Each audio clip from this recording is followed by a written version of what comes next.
please join me in welcoming Beccs to the stage.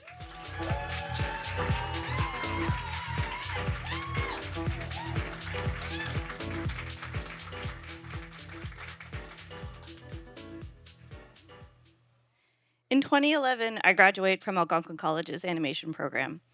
What I didn't get in grades is compensated for with a newly acquired work ethic. I also feel like I don't really know how to draw anymore. In 2012, I've gotten my first industry job as a builds artist. I want to be a storyboard artist, but I don't really know how to do that yet. In 2013, I have an idea for a comic. It's about a woman, set in the forest, which is very 2010s Tumblr core.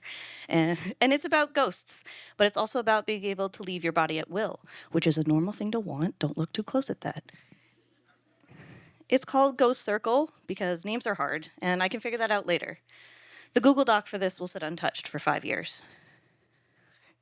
In that time, I have, able to carve out like a, pretty healthy artistic practice. I'm doing zines and comics and stickers and all that fun stuff. And I even made a little video game demo. That was a fun time. In 2016, Pokemon Go was launched. That's not related to anything. That just ruled.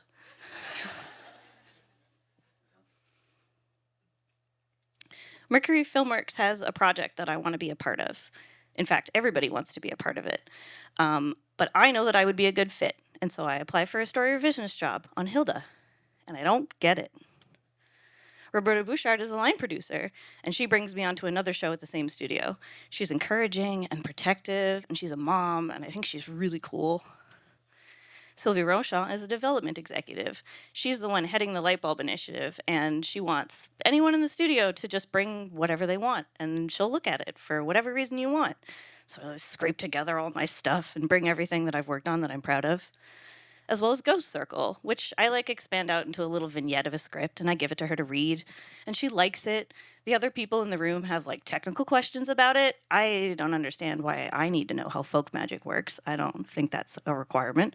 But either way, they ask what I'm after, and I say, put me on Hilda, put me in, coach, and they do. So the ghost story idea goes back on the shelf for a while. Hilda becomes the sun that I revolve around. Across 3 seasons and a movie, the way that I draw, the way that I think, it's all blued hair adventure all the time. For several years afterwards, I would credit Hilda for all the story skills that I have. And today, I'll still say that it's the best show that I've helped make. So, you spent your adult life building a career, and now think maybe you want to add parenting to your project load. In preparation for this life shift, I took on as much work as possible. By day, I was storyboarding on Pinecone Pony, which is an adaptation of a kid's book by Canadian cartoonist darling Kate Beaton. This absolutely ruled, by the way. Outside of that, if someone offered me work, I said yes. Was this also the byproduct of the pandemic completely unending our understanding of the world, and if I stopped moving, the horrors would catch up with me? Anyway, pregnancy wasn't that hard on me, so I worked relentlessly through my pregnancy as well, and I handed in my final project 2 weeks before my due date. I give birth via cesarean at 10:02 a.m. on September 27th, 2021. 2 weeks in, I'm sobbing at 2 a.m. holding a baby who doesn't know how to go to sleep by himself. Out loud, I ask how anybody does this. And my husband doesn't know. It's his first time too. But then at 6 weeks, my son learns to smile, and it makes being alive worth it again. 4 months in, I wonder if being too tired to think is who I am now. At 5 months in, I learned that that's not true. And at 6 months in, I returned to work. During this period, I think I drew something like 3 times, and this is one of them. This is the most complete thing that I managed to draw in that time period.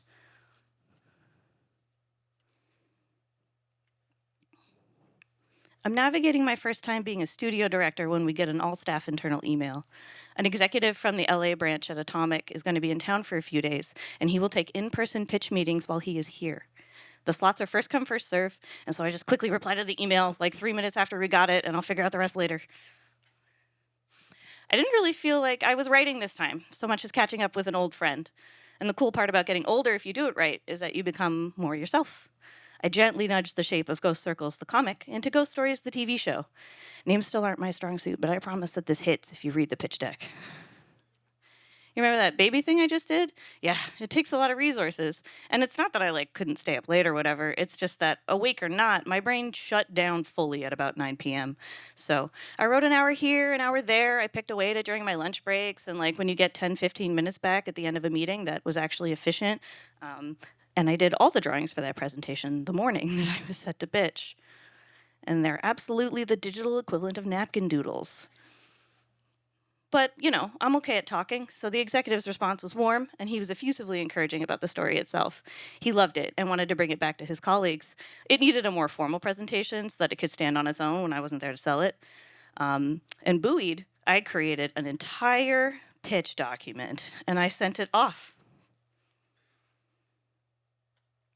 And they already had a ghost show, so it was a no.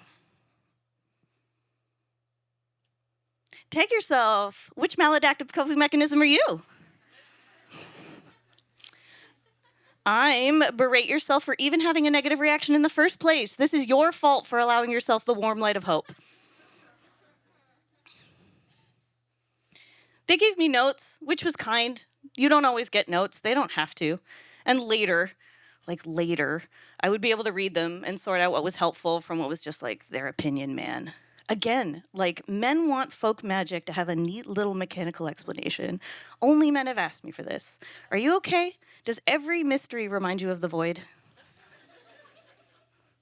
Probably I should have opened with this, but here's my big 3. Without breaking out my whole birth chart, it means I'm imbued with a strong sense of spite mixed with, I don't want to play your stupid game anyway. Some friends were putting together a little screening and asked if I had anything kicking around to show. Maybe I even wanted to put on something new. For more information about this community event, please come back for Spencer Moreland's future talk. I'll remind the room that best friend is not a single slot, it's a tier. And right next to my new best friend is my long-standing best friend, Jessie Moore. She's an animator and an excellent one at that. And it was time for the next step in our relationship together, which was making a short film. Creating Showstopper felt like being 11 and passing drawings back and forth at a sleepover. It was a lot of work, but it was deeply satisfying, and it was a balm on my bruised heart. Wouldn't quite finish it, and to this day, I think about going back and doing another pass on the audio, but when it screened, everybody gasped and laughed in the right places, and that was intoxicating. Pitch This is a show competition that happens at the Animation Festival every year. At some point in my cycle of wake up, parent, short film, sleep, I tossed my Ghost Stories pitch deck into the Pitch This pile. I'd worked really hard on it, so someone else might as well look at it. I was one of 10 semifinalists. I was provided a mentor who told me that my story was good. We just had to figure out how to fit it into 8 minutes worth of talking, down from the 20 to 30 that it is at its natural pace. I pitched it to people who knew nothing about it. I pitched it to people who had been around the whole time. I pitched it to Spencer, and that meeting led me to completely rewrite the whole thing a week before I was due to give it out. And I chopped the back third off of the presentation so that I wouldn't have to talk too fast, praying that good questions were just as intriguing as answers. All the other presentations had more color than mine, which is to say that they had any color. One of them even had a fully polished animation test, and I thought, well, you know what? It was cool to make it this far. Do you know how comforting it is to talk to a dark room? You can't see anyone. It's just the blinding stage lights and your own voice. The finals for Pitch This were set in the McDonald Room in the Chateau Laurier. I don't think there was a single shadow in that place. I hadn't gone to bed until 4 a.m. the night before, and I could see the irises of every person looking at me. So I blacked out, but luckily I kept talking. And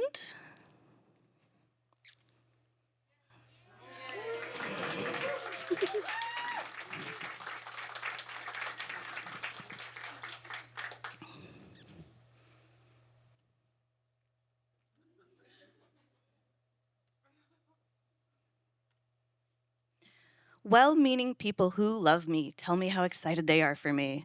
Acquaintances and colleagues excitedly say, "Oh, congrats on winning Pitch This. Is it going to be a show?" Students reach out to me, and they're asking me for advice that I don't feel qualified to give.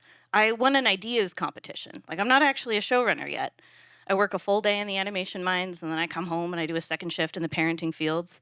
In the breaths I can grab between those things, I pitch my show to anybody who will listen. Take a lot of Zoom meetings, I send a lot of emails, and I'm a storyboard artist. The fact that I'm not a writer starts to feel like a problem. In Canada, showrunner isn't really a job. Usually they want you to be the head writer. And I'm just a storyboard artist. The pitch itself was built with room for other people to bring something of themselves to this show. This is a romantic notion that starts to sour the more people I talk to. Some places just want you to have every decision made in advance with polished examples so that they can more easily say yay or nay to what you're doing.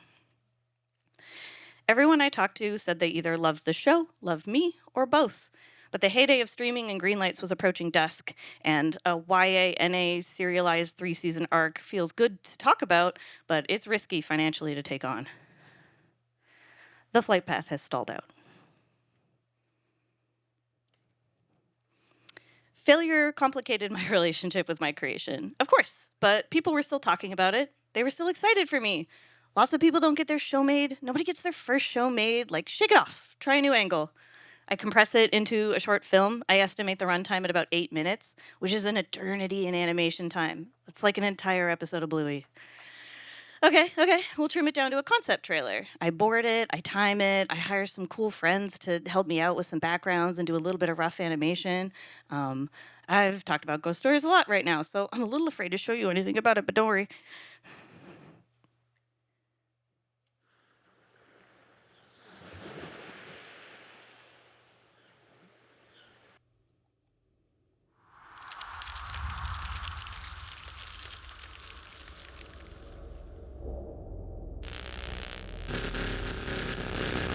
You don't think there's something a little messed up about spending all your time literally dissociating instead of dealing what you came back here for?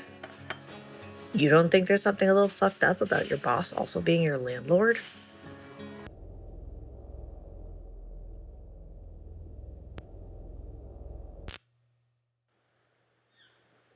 Do you have a name? Alright, well, it's probably Jim, so let's go with Jim. I wish they'd stop trying to call. They don't know me anymore. Nobody here does. What's wrong with letting people love you just because they always have?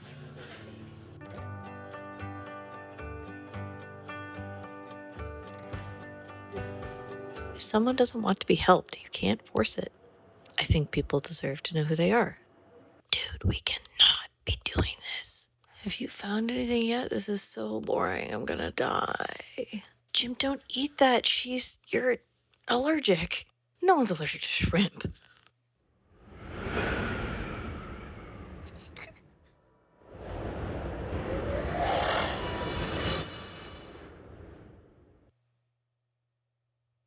Aiden, your sisters told me about you.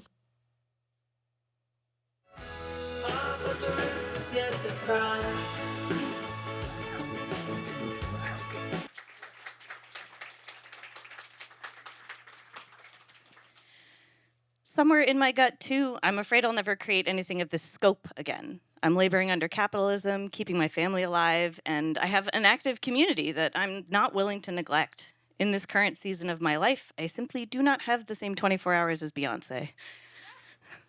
Right after I won pitched this, like stepping off the stage platform just won, Sam Chu, who is an exceedingly excellent director and a very cool person, came to congratulate me. And I asked him, what do I do now? And he told me, shop it around for a year and then put it away. You have other ideas and you can always take this one back down off the shelf later if you need it. And he's right.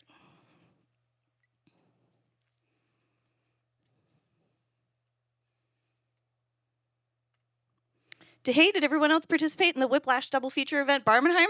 That ruled.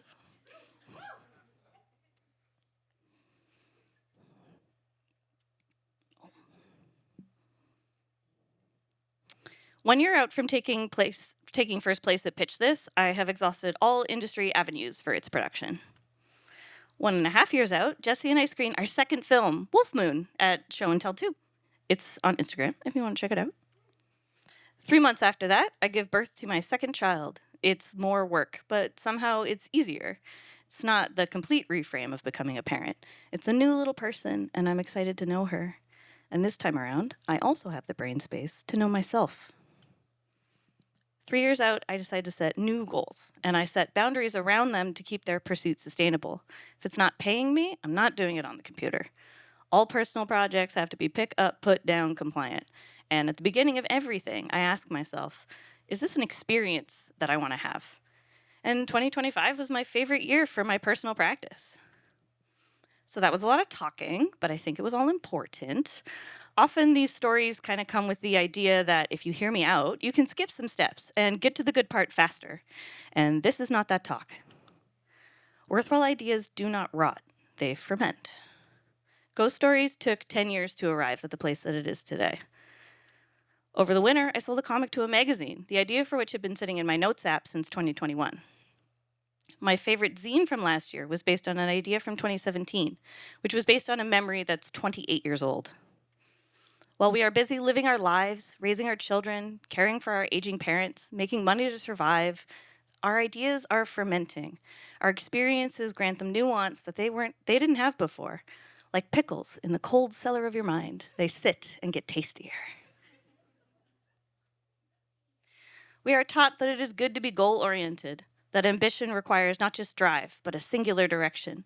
Yet even the microcosm of a single day cannot have a reliable trajectory, and the world certainly isn't getting more predictable. I cannot control the economy. I cannot control my industry. I cannot control other people. I do not want to control other people. I choose instead to forage for ideas and preserve them in little jars. I do the work I want to do. I do the work I have to do. That's what being alive is. And when I'm ready, I can pop back down to the cellar and pick up an idea. They're all still good. Thanks for sitting through all that.